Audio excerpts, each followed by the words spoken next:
Hi, so you're looking at a powered subwoofer to your car. A powered subwoofer is a sub-box amplifier all built into one. And what I'm going to show you is a quick unboxing, a quick connections, and then we're going to hop right into the car. But I am going to give you a demonstration of a before and after. And what I mean by that is I'm going to show you with a 6-inch speaker, and then I'm going to turn on the subwoofer to show you the difference it makes. I know I'm going pretty quick, but let's jump right in and get right onto it. Alright guys, you're looking to what's this going to do, okay? Because I have a speaker, microphone, isolated, subwoofer, small amplifier, Bluetooth, and then my laptop. Okay, so now we're going to get this thing playing, and I want you to hear exactly what happens when you add the subwoofer. Alright, you guys saw my setup, okay? I'm just trying to make this as kind of raw, so I'm not doing anything. Okay, I'm going to try to overload the microphone, so bear with me, okay? So here we go, and you'll hear.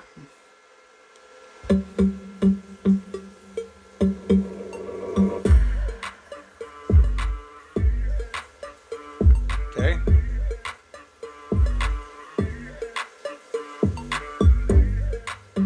I think, yeah, it's quite drastic.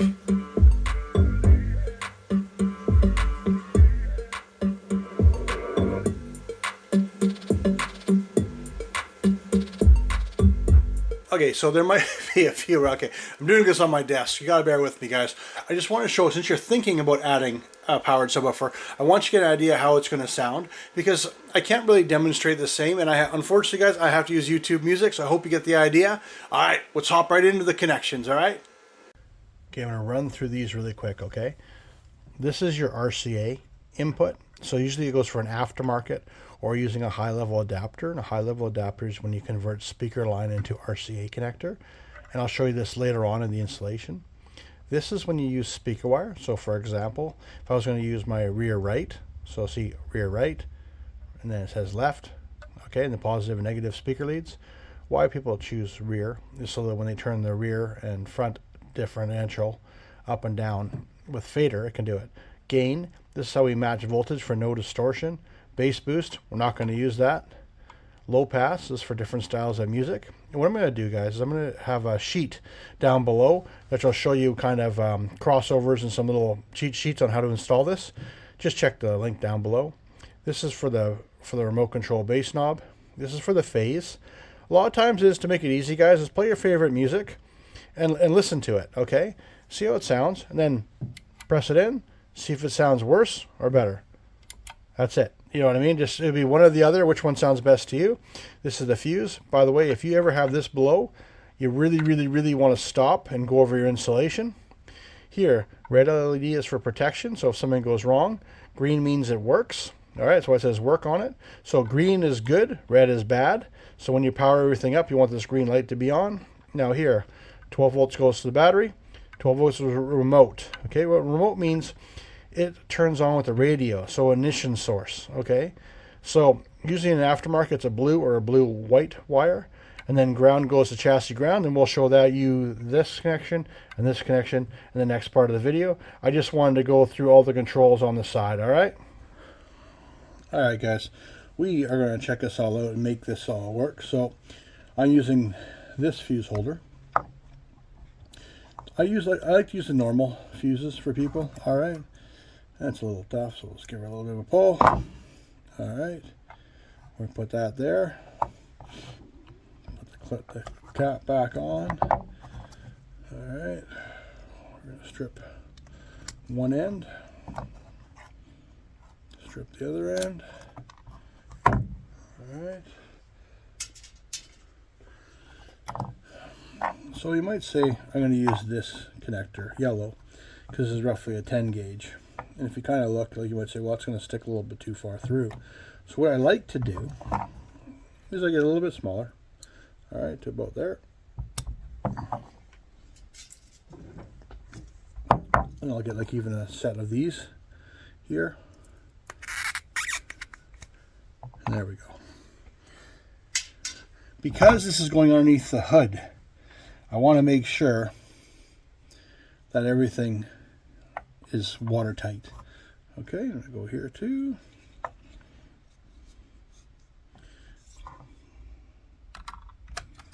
A little bit bigger on that one. Let's try this one.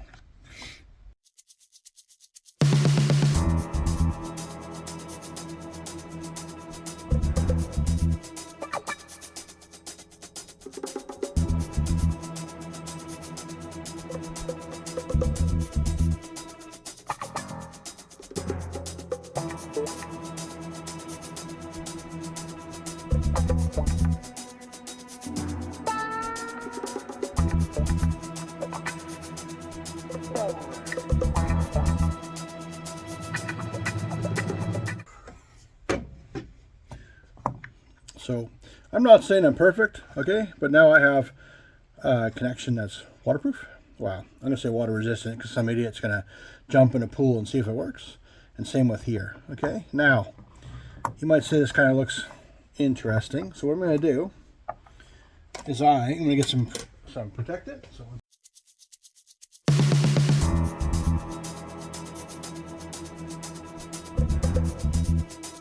depth. But see now, look at that fuse holder.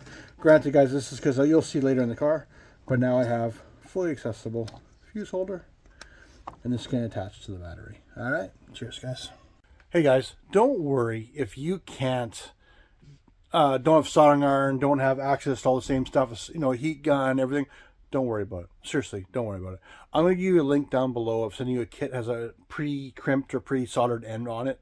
So I'll do it for you, okay? Also too, but don't fall victim to people telling you can use things like this. This is for like backup camera or dash cam, those kind of low current kind of items, okay? That's when you use this, all right? This is my wife's aftermarket Sony radio. I've been in here for about 10 years, okay? I'm going off camera. I'm doing my inner Provo beast. I'm going to show you my hands, all right? So with this one, I'm pulling off here.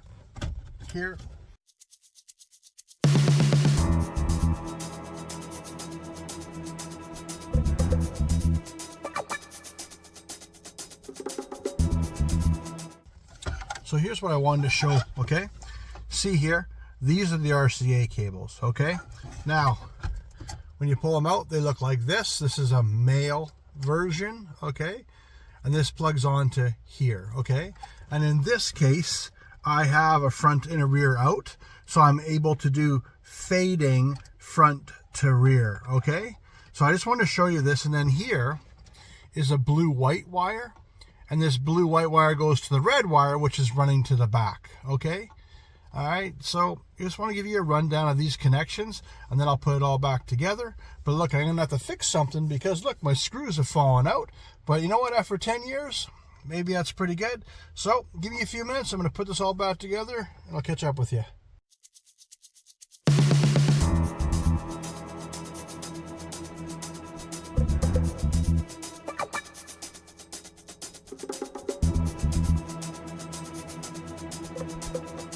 All right, guys, you saw I come down the dash, and I'm coming down the door sill. I ran it in the factory paneling. Just have to go around, guys, and all the way, and down to the back, which I'm around to the subwoofer. So now that we're in the car, okay, we went through what the connections were going to be. Now you have to plan where you're going to put it. And now, I don't mean to be facetious with that statement at all, but here's an example, okay? In my mind, I want to put it underneath the seat, all right? So here I am, and I have this powered subwoofer, right? And I'm going to go here so you guys get a little bit of a better angle on it, but you'll see it's not going to fit between these two legs.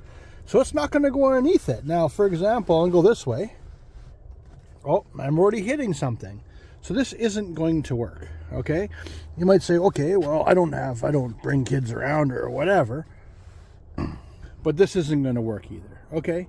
So I just want to make sure on this idea is planning, okay? So now that we've gone through how to hook it up, now you got to know of planning on how to run everything, all right? We'll keep going with this. We're going to look behind the seat. All right, let's jump now into the back seat, okay? So I'm going to turn it all around, okay? This is my my wife's Tacoma, okay? Show here, okay? You might, yeah, it's a little bit dusty, but hey. Here you can see, okay, it's the width of my hand. It's not going to fit. I mean, we know this right now, okay? Now here, and I'm going to kind of zoom in a little bit here, you'll see this is all one piece, okay? So we don't want to cut this, okay? So over here is looking a little bit better. Give me 1 sec, we'll slide over there. So going in here, okay, look, so I'm going to pop this out. All right, so we'll have a look. So now I've slid it back. As you can see, now it's against the back of the plastic. And here are the ends. I know it's a little bit hard to see, guys, with the light right now. But this is what I'm going to start to be working with. And we're going to get it going from here. All right, guys. Check it out. Everything's in proper. Ran all the wiring up to here. I'm going to do a little bit of mounting later, but for the sake of the video, I just want to show you how everything was going on. I want you to enjoy. See, it's just that easy. Power, ground, turn on lead, RCAs, all the steps you need to enjoy your powered subwoofer. All right, now we went through of removing the head unit, making the connections for the RCAs and the turn on lead. I showed you how I ran the wires all the way down to the back, and then I showed you where we're going to put the subwoofer. Okay, so now I'm going to show you the battery connection, how I grounded it, how I ran it, and we'll be at the end of the video. All right, stay tuned, check it out. I'll show you the whole thing from the battery all the way to the back. You guys, it's attached to the positive of the battery. As you can see, I tied it all down. It follows it through. That's where I went through the firewall. All right, that's how you make a connection for the 12 volts to the battery. Hey guys, same thing, just like the other side. I ran through, I did the power down the driver's side, and as you saw, the RCA and power went down the right side or passenger side. Cheers. Hey guys, this is one of the ones I was telling you about that come pre-crimped. All right, so it comes pre-heat shrunk, pre-crimped. What I'm going to do is I'm just going to grab it right there. I know a lot of people complain about going to the seatbelt bolt, but honestly, it's a nice, big, easy one to get to, and it doesn't go to the outside of the vehicle. Now, granted, you want to clean this all off, make sure it's good and solid. All right, cheers. Well, there you go. We ran through the battery connection, the ground, the turn on lead, the RCAs, running the wires in the car, even connecting to the battery, and showing even the soldering techniques to do it. Now, nothing better to do but enjoy the music and have some fun. Now, if you're curious about how the MTX stacks up against other people in the same price range, about here, you're going to see a shootout between Kicker, MTX, and Memphis, all flat subwoofers, head-to-head, feature for feature, sound for sound. Check it out. It's a really good watch. Have a good day, man, and I hope to see you guys on the next video.